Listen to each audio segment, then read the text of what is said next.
দাবি হচ্ছে যে ফেসিস সরকারের মুক্তিযোদ্ধাদের তালিকা বাতিল করা, নির্ভুল এবং প্রকৃত মুক্তিযোদ্ধাদের তালিকা অন্তর্ভুক্তিকরণ, অবৈধ গৃহীন মুক্তিযোদ্ধা বা তাদের পরিবারকে দ্রুত পুনর্বাসন এবং প্রবাসীদের বিষয়টা বলেছেন যে তাদেরকে একটা সঠিক পরিচয়।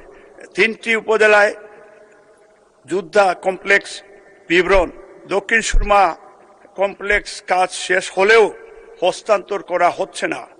ফেঞ্চুগঞ্জ নতুন একটি মুক্তিযোদ্ধা কমপ্লেক্স নির্মাণের দাবি।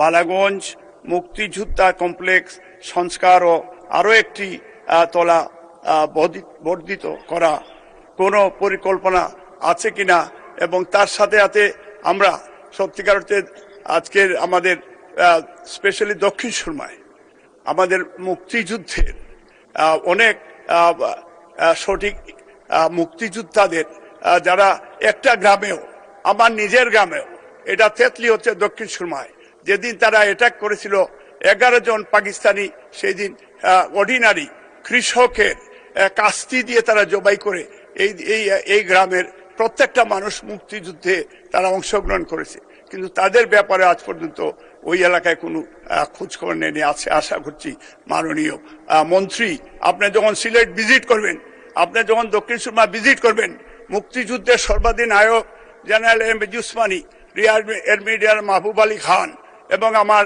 গ্রাম তেতলি, সেই মুক্তিযুদ্ধের ঐতিহাসিক স্পট আপনারা দেখবেন যে এলাকার শিশু পর্যন্ত মুক্তিযুদ্ধে অংশগ্রহণ করেছিল। আপনাকে ধন্যবাদ মাননীয় স্পিকার এবং আজকের সংসদ নেতা, আমাদের প্রিয় নেতা বাংলাদেশের প্রধানমন্ত্রী, এবং উনি অত্যন্ত ডাইনামিক লিডারশিপ, এবং আজকে গ্রেটফুল যে উনি আমাকে সেই দানের শীষে দেওয়ার কারণে আজকে মুক্তিযুদ্ধের পক্ষে আজকে এই সংসদে 2টি কথা বলার সুযোগ পেয়েছি মাননীয় স্পিকার। এবং আপনাকেও আজকে আপনার প্রিয় শ্রী দিলারা, যিনি আমার বোন সিলেটের, আমার সিলেটি বোন হিসাবে আমিও তার আপনার মাগফিরাত কামনা করে আজকে এই সংসদে আমাদের মুক্তিযুদ্ধের পক্ষে আমাদের মাননীয় প্রধানমন্ত্রী উনিও সিলেটে এবং দক্ষিণ সুরমায় আমাদের এলাকায় উনি যাবেন। এবার সিলেটে গেলে অন্তত সেই মুক্তিযোদ্ধাদের বিষয় এবং আমার এলাকায়। ধন্যবাদ মাননীয় মন্ত্রী। মাননীয় সদস্য, মাননীয় মন্ত্রী। মাননীয় স্পিকার, আপনাকে ধন্যবাদ। আপনার মাধ্যমে মাননীয় সংসদ সদস্যকেও ধন্যবাদ।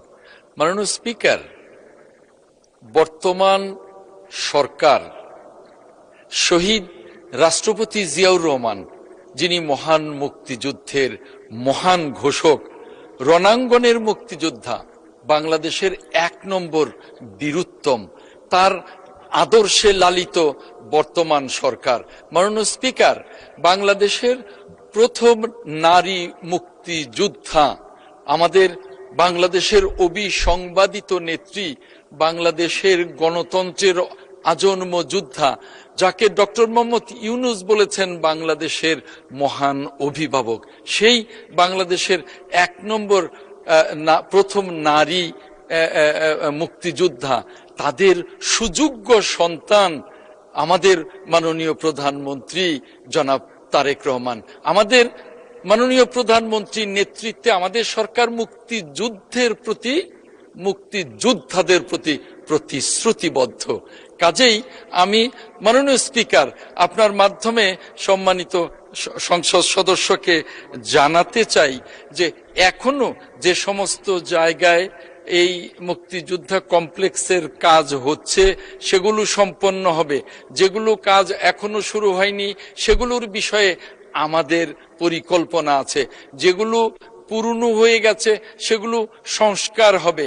এবং এইটা মাননীয় স্পিকার আপনার মাধ্যমে জানাতে চাই, আমি যখন সিলেটে যাব, ওই সিলেটের পুণ্যভূমি হজরত শাহজালালের শাহপরানের মাজার জিয়ারতের পরেই মুক্তিযুদ্ধের যিনি সর্বাধিনায়ক আমাদের জেনারেল এম এ জি উসমানী, আমাদের বীর মুক্তিযোদ্ধা এবং বাংলাদেশের এক সময় সাবেক মন্ত্রী, সাবেক নৌবাহিনী প্রধান, আমাদের শ্রদ্ধেয় মরহুম মাহবুব আলী খানের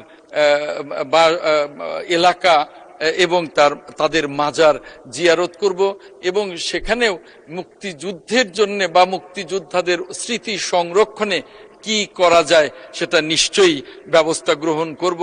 আমি আপনার মাধ্যমে মাননীয় স্পিকার আমাদের মাননীয় সংসদ সদস্যকে জানাতে চাই, মাননীয় সংসদ সদস্য এ বিষয়ে যদি আরো কোনো তথ্য আমাকে দেবার থাকে আমাকে দিলে আমি সে বিষয়ে ব্যবস্থা গ্রহণ করব। ধন্যবাদ।